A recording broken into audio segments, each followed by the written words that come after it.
Hi, you're listening to Terry Telford from thebusinessprofessional.com. And the first thing we'll do is take care of a little legal disclaimer for us. We have all this material is copyright. All rights are reserved by Bridgeport Communications and thebusinessprofessional.com. All this material is for informational purposes only. We do not guarantee your results because your results can vary based on individual efforts. Today we're very lucky to have Eva Browne-Patterson from Australia with us. She is the webmaster extraordinaire of evb.com.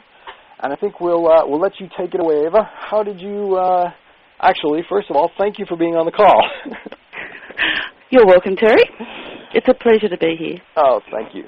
I think we just kind of jump right in. What's your background? How did you kind of come about getting onto the internet? Well, I've always worked with computers. For over 20 years now, I've had this fascination with them in my full-time job and when I was at home. And I worked full-time as a computer operator years and years ago, and I mean like when I was 18, and I'm 42 now, so it's a long time. Wow. That's when computers were about the size of a living room. It was just after the time when they had green writing on them and little grey screens. All right, yeah. I remember those. Yeah. And then I worked on computers in a photographic lab. I did desktop publishing. And then I worked in a graphic design studio. That was fun, removing people's arms and replacing faces. And on the screen, not in real life. Yep. Okay, good. Yep, not in real life. And I always had a like for web development. I just like learning. And then I always had two jobs. Always trying to make more money. I was never happy with what I earned anywhere. And so at one stage there I was training people, computer training, on the weekends, and you wouldn't believe it, I used one of those ads that said, sex, now that I have your attention. Oh, no. And it worked. I had heaps of people calling me to come into their house and train them. Oh, yes, yeah. For computers, though. Yeah. Yeah, that's right. Then I've had lots of jobs. I was an executive assistant and a quality systems checker, then a technical document writer, and my last job, full-time job, was a business systems administrator. And then I just moved back home and kept working for myself. How long have you been working just for yourself now? Since the beginning of 2001. Fantastic. Yeah. So I did it in line with my full-time job.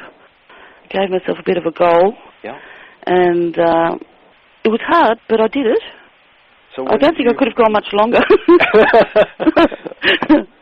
What kind of goals did you set? You have a full-time job and then you're doing this in the evenings? Or working online? Morning and evening, actually. Oh, yes. I'd get up at 6, do a couple of hours, quickly get ready for work. I didn't work far from home, which was good. Right.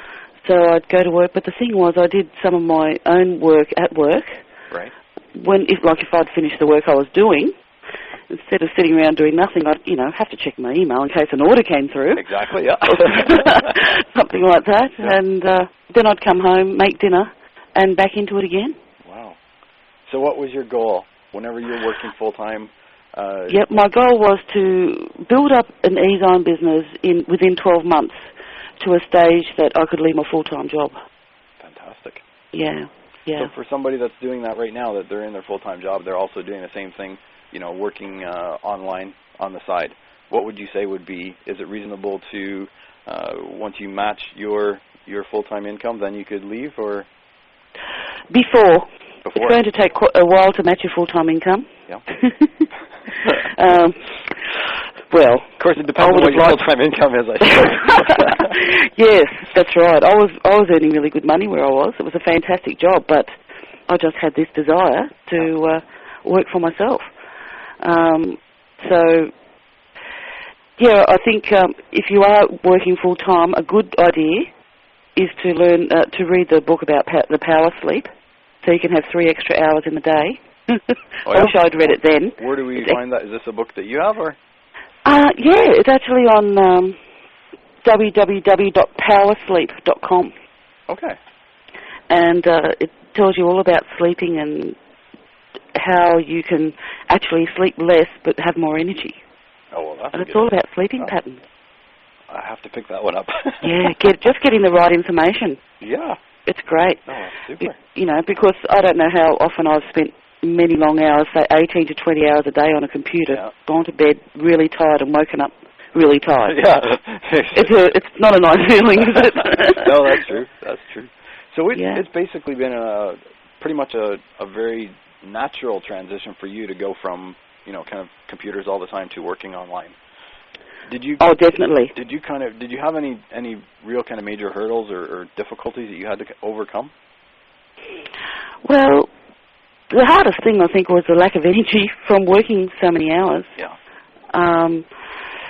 Luckily, my family supported me, and I just booked them in for a meeting. They wanted to talk to me. Oh, yeah, well, 9 o'clock do. But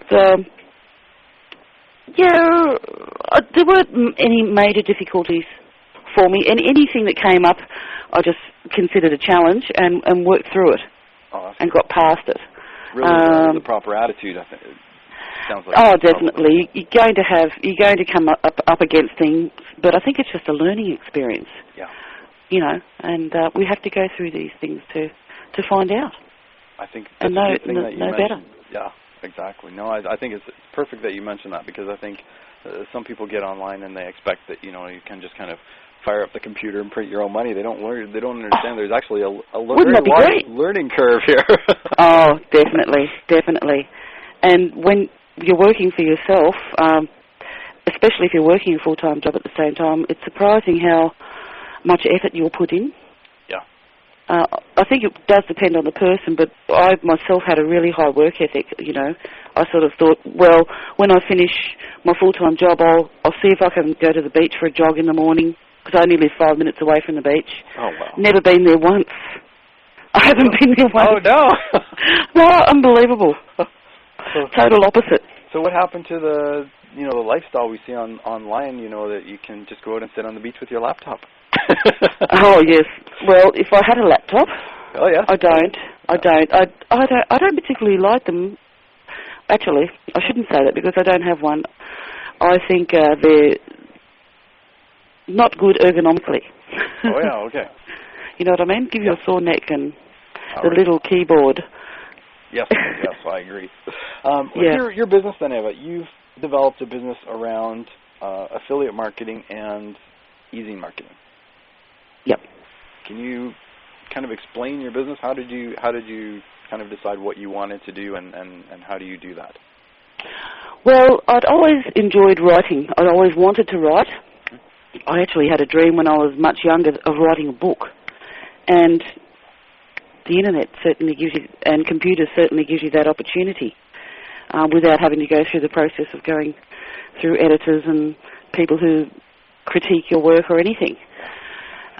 It was just a great feeling of freedom, and when I was subscribed myself to several e-zines, and I thought, I'd like to do that, or I'd pick things that I liked or didn't like about an e-zine, and I'd think, well, I could do that in my e-zine, and take ideas, and ideas bloomed in my head, and as soon as I started writing it it was great.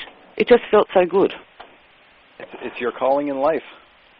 Yeah, I think so. And marketing just fits in perfectly with it. Absolutely. I've always had a lot to do with writing, and I like wordplay and witticism and puns and all that sort of thing. They just amuse me. Oh, yeah. Makes life fun. It does. Well, you spend a lot of time working. You really have to be able to enjoy it. Exactly, yeah. And it's got to feel good. So is your e-zine then, is it the main way that you promote your affiliate programs? Yes, one of the very many. Okay. Maybe you one can of the very many. Take us kind of for a walk through your marketing strategies that you have, really kind of on the affiliate side of things. I know you're very good at working affiliate programs. Can you take us kind of through, Sure. basically from you find an affiliate an affiliate program, what do you look for, and kind of walk us through how you get that thing out to the people to get other people involved with you? Sure. Well, with my e-sign, the whole aim of it is to provide ways that people can promote their business for free or little cost, right? So I'm forever on the lookout for new programs, products, services. I'm researching all the time, getting content for my e-sign. And of course, if I'm going to promote something or recommend something to my subscribers, I've got to try it out myself. Right. So I kid you not when I tell you that I must belong to at least 500 affiliate programs. I've never counted, and honestly, I just don't have the spare time to sit and count. But over 10 years, a lot of them, and that's with regular culling sessions where I go through and go delete, and cancel things. But what I look for in a program is something that I think will be easy to resell. I like it to have. Well, if I think there's a call for it, if it's something that people are going to want to buy. Right. Yeah. Yeah. Especially if I think it's going to be popular, I'll go for it. More so in the last year or so, if it's marketing related, I'm getting more into that bit of a niche, I think, where I'm really trying to provide things that will help my subscribers when they want to market good value. Yeah. And it's good if the affiliate program can have be at least 2-tier. Okay. And what else? So I'll recommend it to my subscribers, and they go and check it out. Excellent. But some of the concepts and methods that I promote to my subscribers, of course, I use them all myself. And what kind of methods are you using for marketing? Well, text ad boxes, traffic, purchase traffic, all sorts of traffic, and I tell you, there's good and bad. Good. Can we just dive into that for a second? Yes, sure. Because a lot of people will very much shy away from buying traffic. I can understand that. Because a lot of it is looked at as kind of just junk traffic. Why do you use that, and how do you go about that? Well, especially now, as a person who sells traffic, lately I've noticed that when some people place their orders, you receive their order, and it also includes a threat. You better deliver this. If you don't, blah, blah, blah. And I think, wow, I haven't even answered their email yet. And they're attacking me already. Boy, they must have been treated badly before. Or, as it turns out, they're not getting what they're paying for. Yeah. And I think anyone who's in that situation should ask for a refund. Okay. Sometimes I offer refunds if I've used a third-party service that hasn't provided the results. And, of course, there are a lot of things that go into, like the website, the copy, all this sort of thing that goes into making the sales. Sometimes it's just the traffic is literally junk. Okay. It's not targeted enough, I don't think. Right. Yeah, so where do you go then? I mean, I've myself last year, for some of the programs that I was doing, I used to do that as well, is, to go out and buy traffic, and I completely agree with you. Some of it works well, some of it doesn't work at all. Yeah. But where can we go now and find some good traffic? You have I'm always looking for different new methodologies of traffic and proof. Right. Really. And I do a lot of ad campaigns for customers, and they're good to gauge results with. And I often get them to do a test campaign where they say perhaps they might spend $100. That's plenty to do a test campaign and get about 5 or 6 different methods of advertising in there. And you track the results and you can see what's good and what's not. But the best two lately that I've seen is direct traffic technology, otherwise known as DTT, and that's not the shakes. So is it directtraffictechnology.com? No, you can see that on my site on truebluetraffic.com. Okay. What it is they buy up expired domains that still have traffic going to them. Right.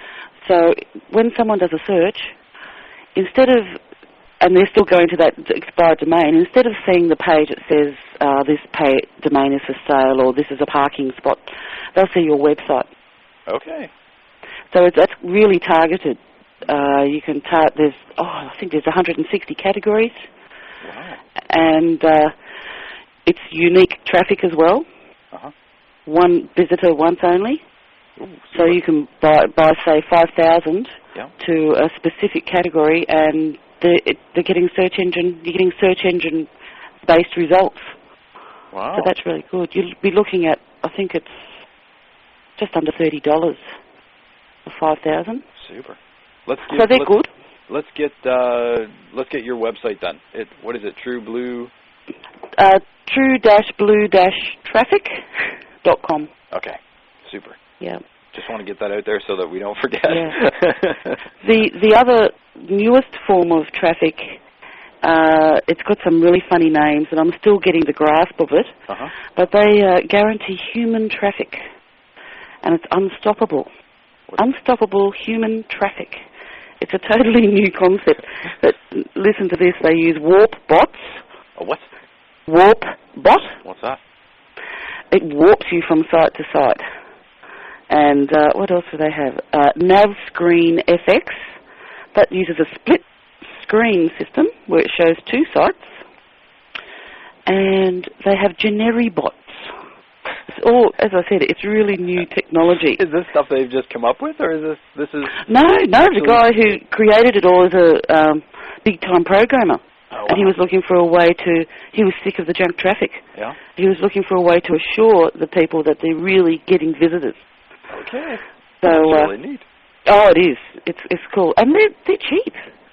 Like, say, for instance, even with just their banner campaigns, I think you can get 500,000 banner impressions for under $40. Oh, wow.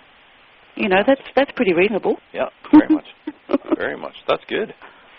And that traffic's also targeted. And they also go to FTC restricted sites and the unrestricted FTC sites. Oh, so, super. Yeah. Oh, that's handy. So that's doing the easings, doing the traffic, buying traffic. Yep. What else do you do in your marketing? All your secrets. Oh, joint ventures. Tons of joint ventures where most of the time I'm approached. Uh-huh. I get approached every day, of course, lots and lots of emails. Yeah. And I try to answer them all. I usually do. Sometimes they're just nothing to do with marketing, so I just say sorry, but, you know. You don't need Viagra or anything like that. No, that's right. Yeah. But it's amazing the relationships that you can make, and when you cross-promote with someone in a joint venture, it can be very beneficial to both parties, and it's free. You're really just doing favours for each other. So if someone's not in the position where they're fairly well known online, how would they go about basically coming and approaching somebody like you? How would what would I get a lot of people who approach me that I don't know from a bar of soap. Uh-huh. They come across in a polite manner, just introduce themselves, let me know what their pitch is straight up, and be to the point, and tell me what's in it for me. Uh-huh. Yeah, so what the benefits are for my subscribers, what the benefits are for me. I'm often more interested in the benefits to the subscriber, and sometimes I've even swapped my benefits to increase theirs. Wow. Would you believe? Yeah, like increase their commission rate. Like sometimes someone might suggest something to me and offer me an increased commission rate, and I say, well, how about giving it to my subscribers instead? Oh, nice for you. Good for you. Yeah. So if you put you've got 500 affiliate programs approximately. Mm-hmm. How in the world do you market 500 affiliate programs? Well, I can't really market them all at once.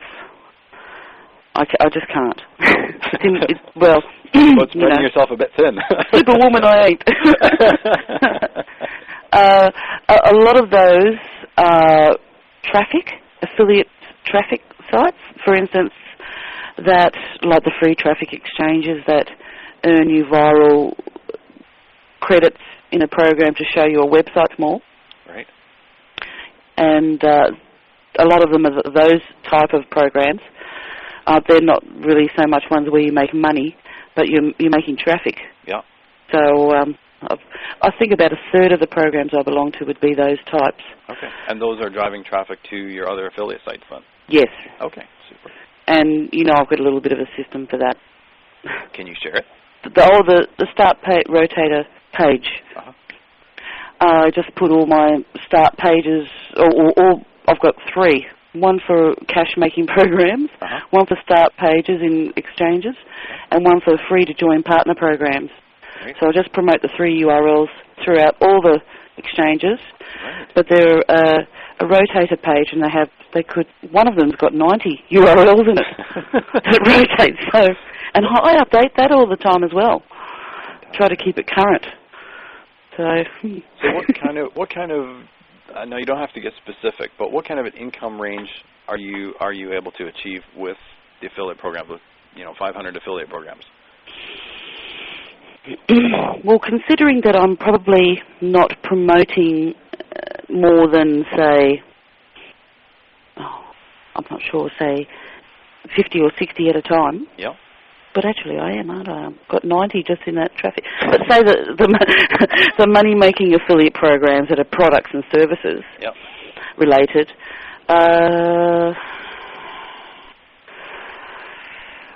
several thousand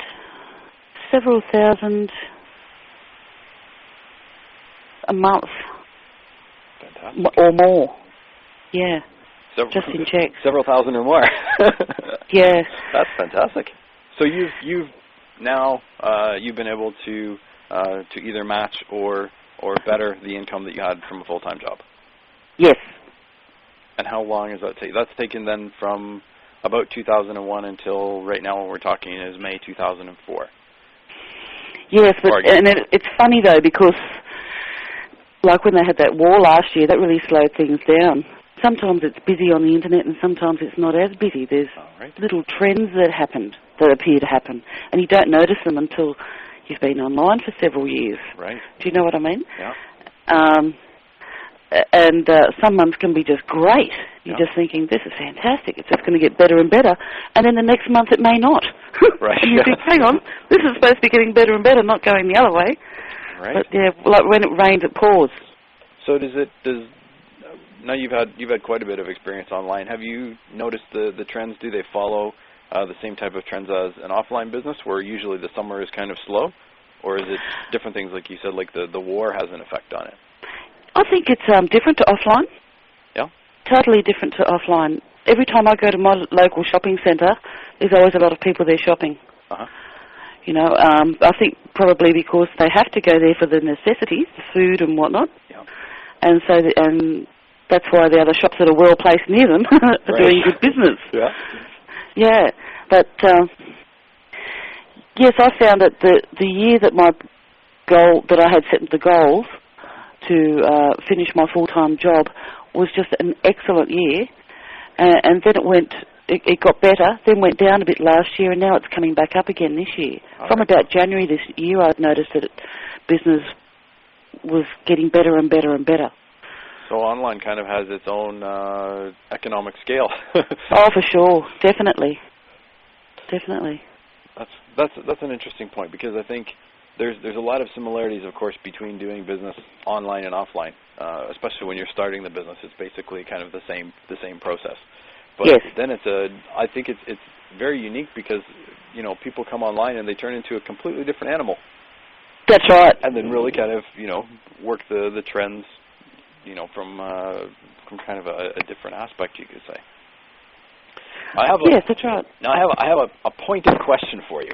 All right. I'm going to give I'm going to give it to you from kind of two sides of the coin. First of all, a person who comes online, they want to make, they want to start a business online, and they only have $100 that they can actually start their business. That includes everything. What should they do? If it was you came online. With $100?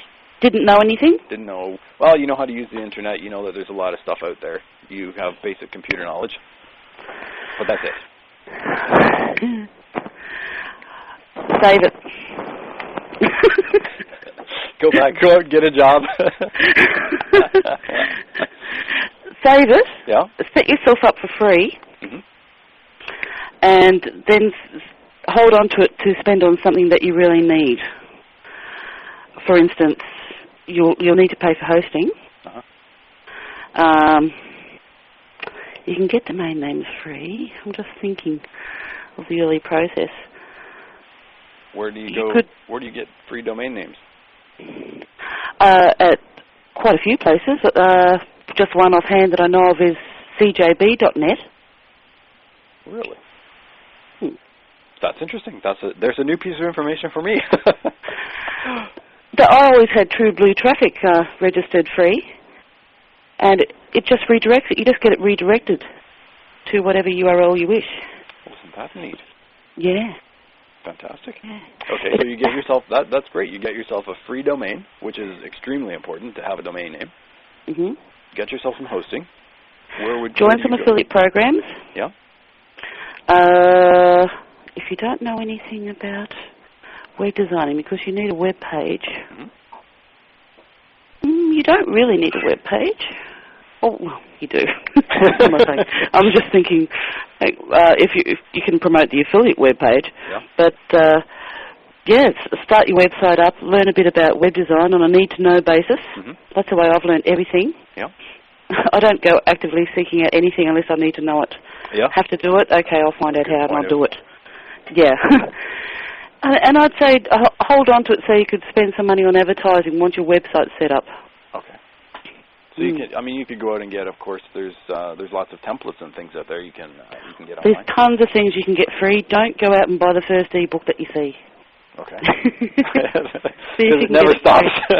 That's right, and you won't get to read it all. No, that's true. That's true. Okay, then let's look at the flip side of the coin. The average person online actually has a disposable income of about $40,000, according to statistics. Wow. So if you come online, realistically, you look at it as a business, like you do, and say, okay, I'm going to come online. Now I have, a fairly decent, same type of thing, fairly decent experience, or enough experience online anyway that I know how to get myself from website to website. Yep. I have a decent computer experience, and I have about $1,000 that I can use. Would there be a different process I would use for that?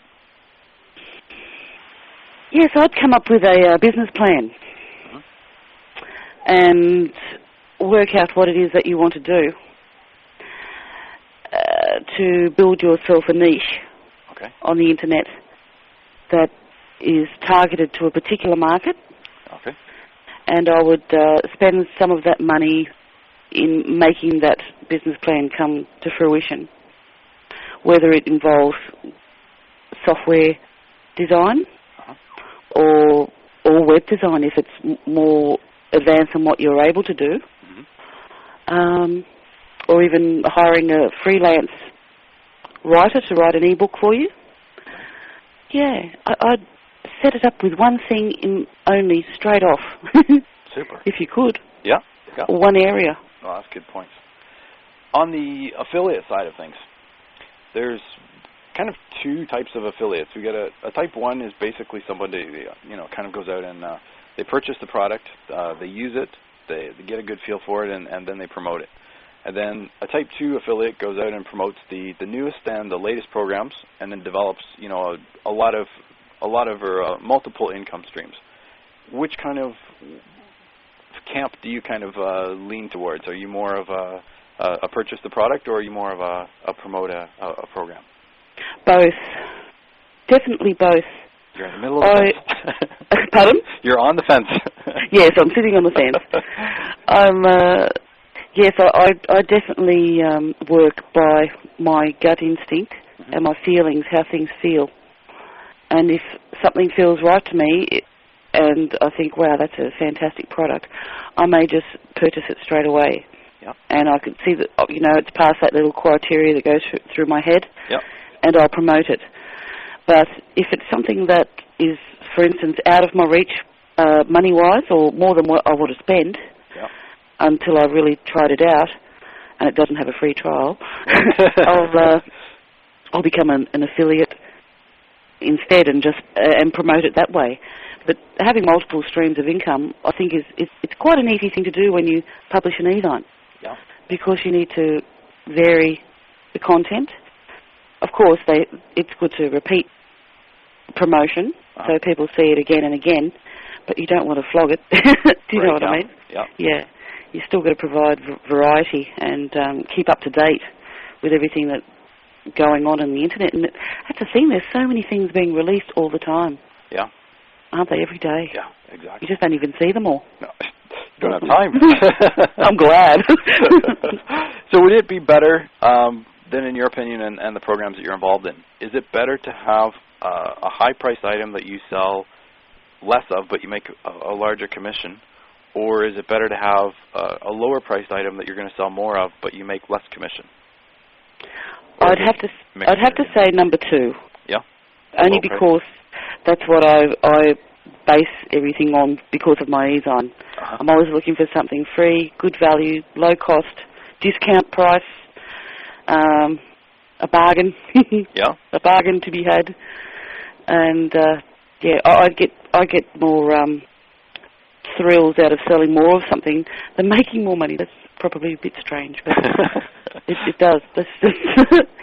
I'd like to have more people get good value than just not make as many sales and get good money. So it almost sounds to me like your subscribers are very much the same type of people that you are, where you like to have a good value. They seem, that kind of, they go on and purchase something more because, obviously because you've recommended it, but because it's a lower price item? Yes, I think so. They must trust me, and they should. Yeah. I'm trustworthy. Yeah. I can vouch for that. That must come across. It must just come across in the newsletter. Yeah. And as you know yourself, being a publisher, it takes a lot of time and effort to publish an e-zine. Yeah. That's for sure. But not every publisher's like that, I suppose. Some probably just whip it up really quick. I wish I could do that. Yeah. It takes hours. I do it over 2 days. Yeah, but it also, there's a difference. You can tell which e-zines were whipped up in a couple hours and then ones like yours that take a couple days to actually do it. I mean, there's a big difference in content and quality. So yeah, I definitely prefer reading your e-zine as opposed to when it's made in what I think I've seen one now. There's a template or something that somebody has that you can whip up your e-zine in like less than an hour, half an hour or something like that. And it was whipped up in half an hour. Yeah, that's right. You can tell the difference, can't you? Yeah, there's a big difference.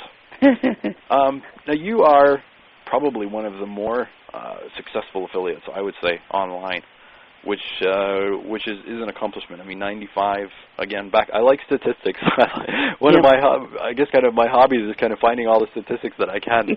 And there's only 5%, approximately 5% of the people online, whether they're affiliates, webmasters, whatever, they're actually making money, which means obviously 95% of the people are not doing something right.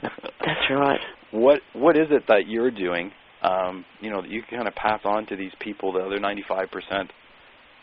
And honestly, I don't know what they're not doing, but but what is it that you're doing that's brought you into the 5%? Well, I know lots of ways to make your site more appealing for customers to do what it is that you want them to do, whether it's buy something, subscribe to something. Can you give us some hints? Well, your headline. I think you have to go to a bit of effort on your webpage. You need a really good headline. You need to have a good pitch. If you can be a bit personal too is good. Tell a bit of a story, even. People like a little bit of a story. What else? I think you have to sit down and have a good think about your target audience and what it is that they're after. Right, yeah. And see if you can deliver. If you can deliver that, then you're set. You've got a foot in the door. Yeah. If they stay at your site and have a look around, subscribe to your e-zine and remain subscribed, that's a really good thing. Yeah. Yeah. Because they're all potential customers as well. True. So have you, to build up your e-zine then to be able to promote the affiliate programs and whatnot, how have you gone about getting the subscribers? I know you have a huge database of subscribers of something like 60,000 people. How did you manage that? Well, again, I had goals in that first year. My goal, I started publishing in October, and my goal was to have, I think it was over 1,000 by January, by my birthday. I ended up having 10. 10,000? I had 10,000. Wow, that's nice. It was. I just couldn't believe it. I did everything I could think of. Everything that I wrote in my e-zine for people to do, I did as well. Fantastic. And I did a million things. I submitted my e-zine to directories. I joined ad co-ops. I published the Classy Fried ads on Mondays. Right, yeah. I did ad swaps with other publishers, articles, article submission services I used to promote my e-zine. I advertised it like mad. Yeah. And then what happened? Oh, my husband gave me a present. He bought me some subscribers. Ah. I'll never forget that. I was thrilled to bits. Totally thrilled to bits. That's the best. Yeah, he got me 10,000 for Christmas the following year. Oh, nice. Which was a lovely boost. And, yeah, it just kept growing and growing and growing. And I consistently kept advertising, kept updating my listings, changing my ads that I was using, looked for good bonuses to give people, all sorts of things. Did anything, bend over backwards to keep them there. Oh, beautiful. Juggle a ball. One ball, just one ball. Oh, fantastic. So then, this will be the last question for you. Now, okay. You've built up a huge list. How important is that now that it's becoming increasingly difficult to actually get email to people? How important is your opt-in list? Very important. I've been racking my brains to think of ways that I can get through the barriers that have been put up for small business people to contact their customers. Yeah. And, for instance, I stopped sending my e-zine via email and just send a notification now. Right. I'm still not happy with that because you have to put little marks in to stop the spam filters, and it doesn't look right. You know what I mean? It just looks like there's scratchings all over it. Yeah. And I'm looking at alternatives. Hopefully I'll be using a new alternative shortly in the near future when we launch our new program called Global Prompt. Cool. Do you have a website set up for that? I do, but it's not open to the public yet. Okay. I wish it was. When will it be available or coming up? I think it will be launched within the next 2 weeks. Okay. Why don't you go ahead and give us the address, the domain, the actual URL, because nobody will be hearing this for at least 11 days. Okay. So I guess that's put a deadline on for you. You have 11 days until it's released. Oh, good on you, Dave. You heard it here first, and here it is. www.globalprompt.com. Can you spell it out for us? GLOBALPROMPT.com. Yes. Excellent. So people will have access to that somewhere around the 1st of June. Yes. If they go there and it looks strange, it's because you're still working on it. Yes. Free to join. Excellent. And alternative to email. Yeah, can you give us a little bit of a background on it? What is this? Roger Org it's his baby, his brainchild, my partner in Canada. He's been planning it and having it developed for 2 years. Wow. So quite an achievement and a thrill for him for it to be finally coming to fruition. It's a matter of downloading a small program called EarthFlash that sits in your system tray, and it will alert you when you have online email, so to speak. Right. Yeah, and you just look at it when you're good and ready. Beautiful. So it's kind of like an email program, but bypassing all the problems of email programs. That's right. No inbox. Beautiful. No POP3. So it just comes right directly to my computer from your computer. Yep. Fantastic. Almost like an ICQ type thing. when you click on it, it takes you to our site. Okay. Yeah, and you can publish e-signs as well and show archives. It's a clever program, and it's free. Oh, wonderful! Sounds exciting. It is. It is exciting. You'll be the next Hotmail of communication. Well, as long as it's hot, that's all I care. Oh, super. Well, I just want to thank you very much, Ava, for taking the time with us and kind of sharing all your insights as far as not only just your affiliate part of the business, but also from the standpoint of how you actually run your business. And I just want to thank you very much for that. You're welcome. And we'll wrap it up there. You're listening to Terry Telford from thebusinessprofessional.com and Ava Browne-Patterson from evb.com. Thanks for listening.